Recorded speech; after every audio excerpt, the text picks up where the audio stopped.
Here in Luke 12, Jesus says, "Hypocrites, you know how to interpret the appearance of the earth and the sky. How is it that you don't know how to interpret this present time?"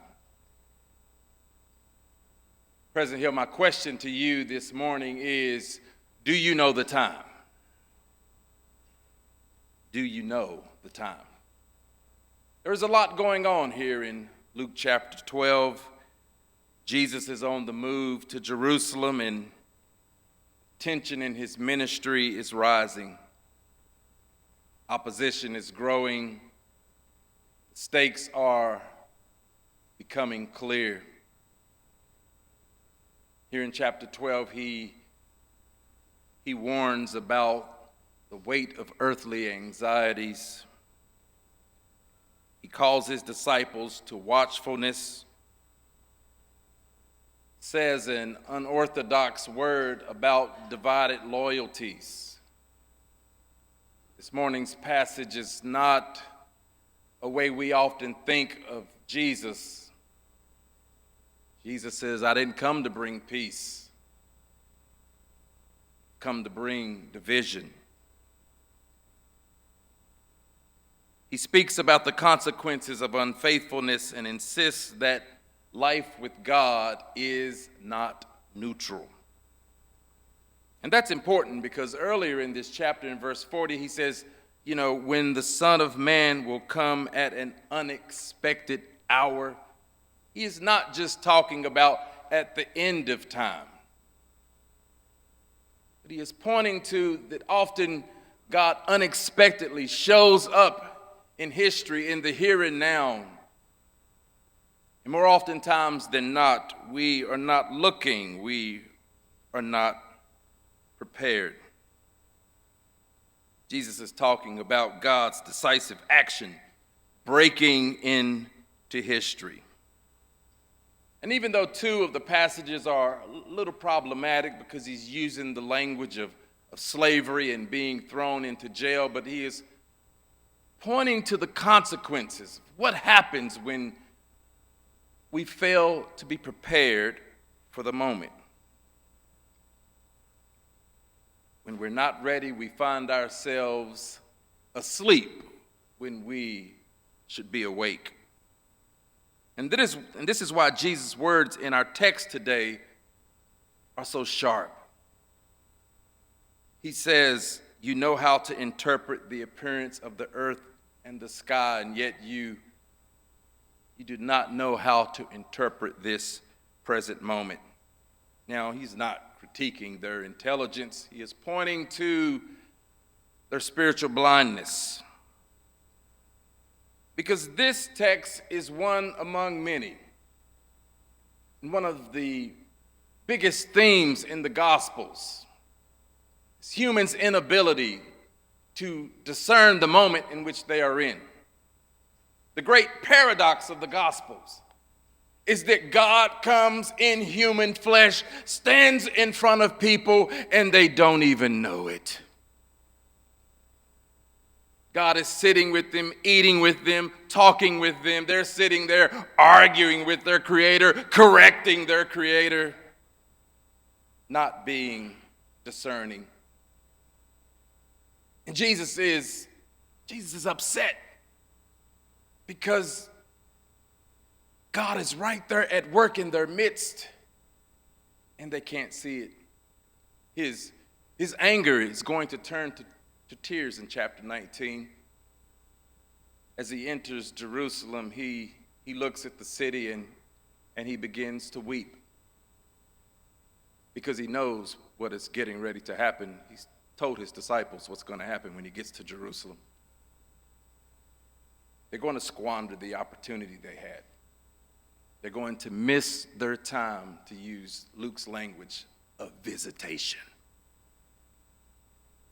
John says it like this: "The light shined in darkness, the darkness did not comprehend it. He was in the world, and the world did not recognize him. He came to his own, and his own did not recognize him."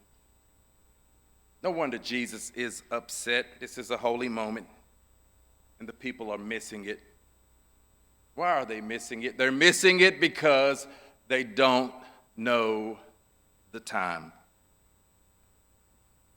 In this morning's sermon, I used time and historical moment as theological markers, as signposts that point to what God is doing. It helps us to discern what we often call in the black church breakthroughs.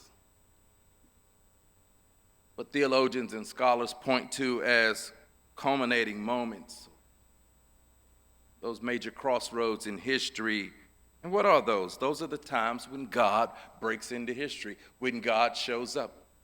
When people have spent all this time praying, oh God, do something, praying, God, come, praying, God, intervene, praying, God, turn things around. And then when God shows up, guess what? Guess what? You all will never guess this. God shows up and we're distracted. God shows up and we are resistant. That sometimes the very folks who are saying, God, come and be in our midst, when God comes, God has to fight us. Or maybe we are those who are just spiritually asleep. God is at work around us and we're too busy asleep because we are not discerning the time. You see, both time and historical moment inform the nature of preaching and ministry. The advocacy work that we're supposed to be doing beyond the four walls of the church. When we think about what it means to be disciples of Jesus, we must be cognizant of time and historical moment.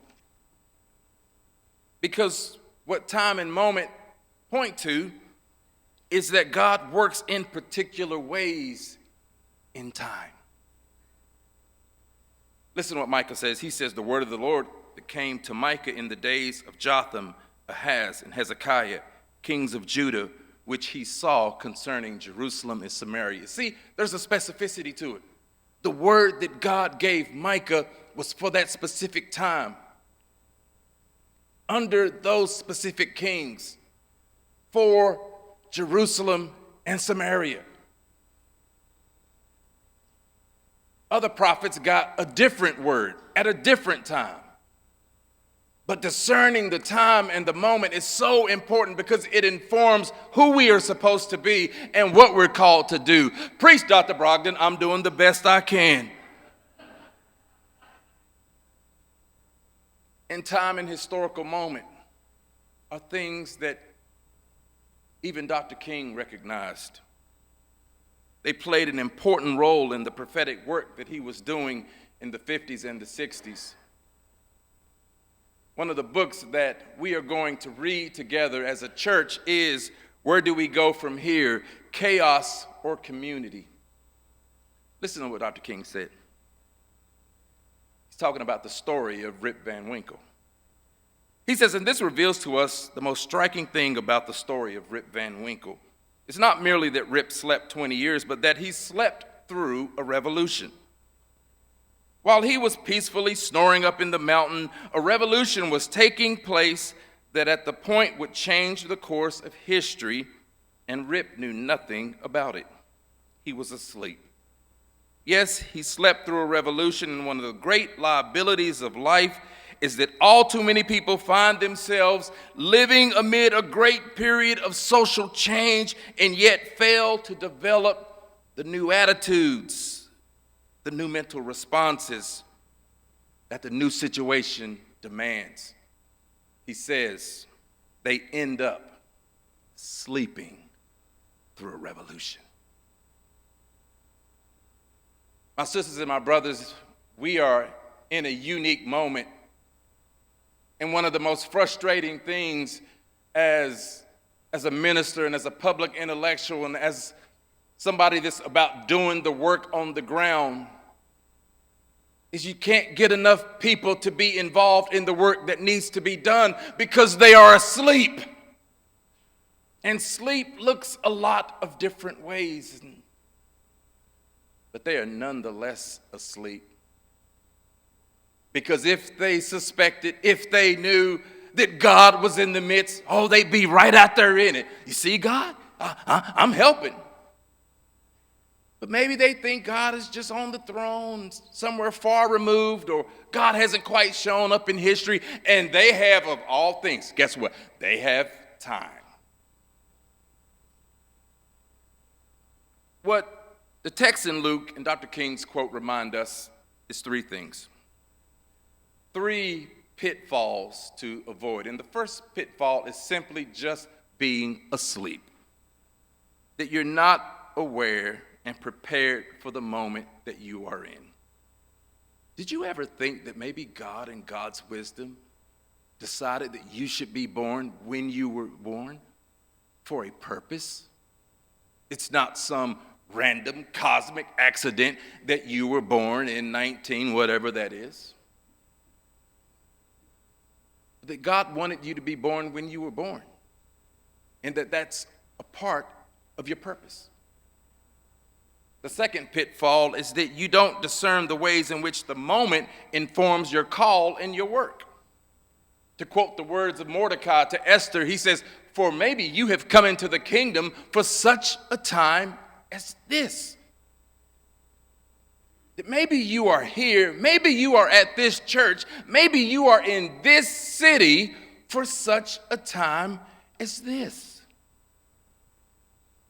One of our big pitfalls is that we don't make the connection between what's going on at the macro level and how I'm supposed to respond. We're not just going to go to church, Crescent Hill. We are going to be the church in full awareness of what is swirling around us, knowing that God is calling us to be light and to give witness. The third pitfall is maybe you are aware that God is at work, but the weight of it, the intensity, and the complexity overwhelms you. And so many folks, they're just overwhelmed. There is so much happening. The sheer weight and pace of change, the chaos that has engulfed this country. And so many of God's people, they're silent, they're sitting on the sidelines, they're not involved, not because they don't care, but because they're overwhelmed. They can't make sense of it. I'm going to help you with that. So as I conclude, I want to challenge you to know the time. My challenge is going to be three things. The first of which is a challenge. Don't allow yourself to become so busy that you fail to pay attention to what is going on around you. You can be busy and asleep. And so many Christians, they're so busy. The very thing Jesus warned about earlier in Luke 12. That's what the cares of this life does. It gets you so busy. It gets you living your life, running here, running there, but not living out your call. And some of you, you're busy. You got a lot of things to do, but you're asleep. What is this church? What are Christians 50 years down the road? What are they going to say about us? About what we stood for? About what we did? I know what I say when I look back on the churches that were sanctioning slavery. They compromised the gospel. They compromised their witness. But there were churches who were on the right side. There were churches that were, well, segregation's God's will. Then there was churches that was like, no, that's not God's will. I want to be a church that's on the right side of history. But you got to be careful that you're so busy that you can't pay attention to what's going on around you and its relationship to the work that God has called you to do. The second challenge is this: don't allow the pressures and expectations of life to disrupt your spiritual life so that you don't have time to listen and commune with God. And this is a deepening of the first point. That so many times we come into the worship space and we have not communed with God. And so that's why it's so cold and so routine. But communing with God is like putting gas in your car. Communing with God is what puts the pep in your step. Communing with God is that thing that gives you the why behind all the what's that you are doing. Communing with God turns reading a book into a journey and an experience.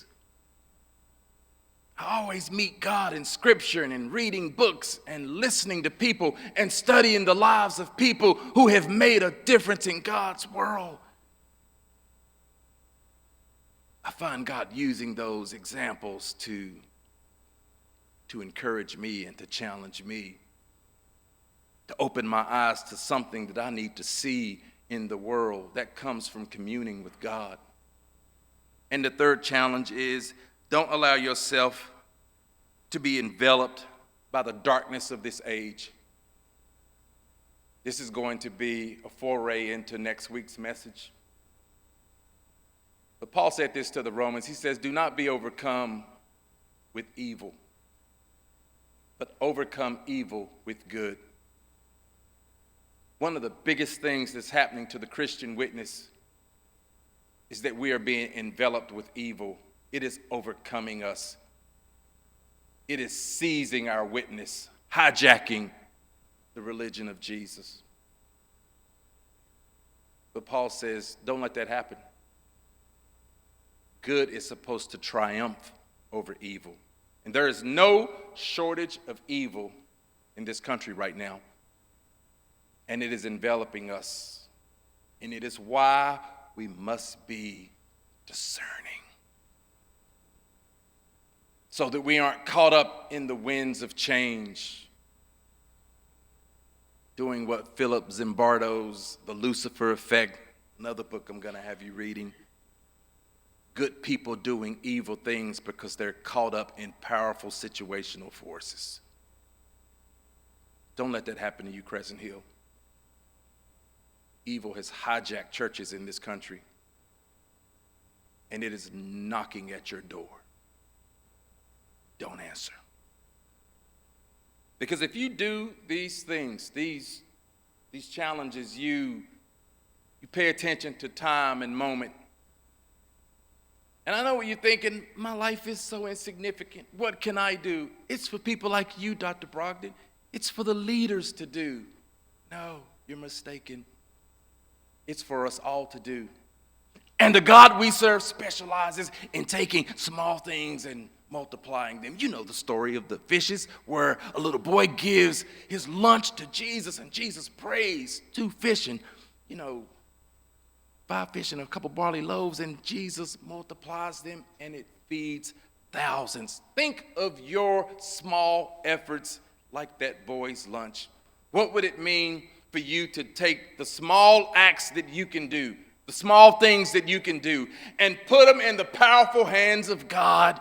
God can maximize and multiply the impact of your efforts in ways that will baffle your imagination. Or in the words of Paul, now unto him that's able to do exceeding abundantly above all that we could ask or think, according to that power that worketh in us. Take the little things that you can do, paying attention to the things around you, listening, studying, being open to what it is that God will do. And I'm here to tell you, Crescent Hill, God will blow your mind. This is the word of God for the people of God. Thanks be to God.